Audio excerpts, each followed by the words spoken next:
رسول اللہ صلی اللہ علیہ وسلم نے فرمایا، جس شخص میں یہ تین باتیں ہوں گی وہ ایمان کا مزہ پا لے گا۔ اگر ایک یہ کہ وہ شخص جسے اللہ اور اس کا رسول ان کے ماسوائے سے زیادہ عزیز ہو، اور دوسرا یہ کہ جو کسی بندے سے محبت اللہ ہی کے لیے محبت کرے، اور تیسری بات یہ کہ جسے اللہ نے کفر سے نجات دی ہو، پھر دوبارہ کفر اختیار کرنے کو وہ ایسا برا جانے سمجھے جیسے آگ میں گر جانے کو برا جانتا ہے۔ صحیح بخاری حدیث نمبر 21۔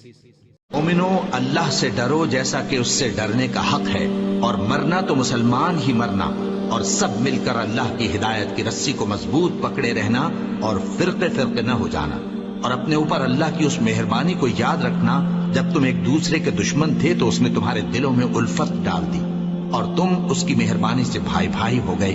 اور تم آگ کے گڑھے کے کنارے تک پہنچ چکے تھے تو اس نے تم کو اس سے بچا لیا۔ اس طرح اللہ تم کو اپنی آیتیں کھول کھول کر سناتا ہے تاکہ تم راہ راست پر رہو۔ جن لوگوں نے اپنے دین کے حصے بکھرے کر لیا اور خود بھی کئی کئی فرقے ہو گئے، ان سے تم کو کچھ کام نہیں، ان کا کام اللہ کے حوالے، پھر جو کچھ وہ کرتے رہے ہیں وہ ان کو سب بتائے گا۔ جو کوئی اللہ کے حضور نیکی لے کر آئے گا تو اس کو ویسی 10 نیکیاں ملیں گی، اور جو برائی لائے گا تو اسے سزا اس جیسی ہی ملے گی، اور ان پر ظلم نہیں کیا جائے گا۔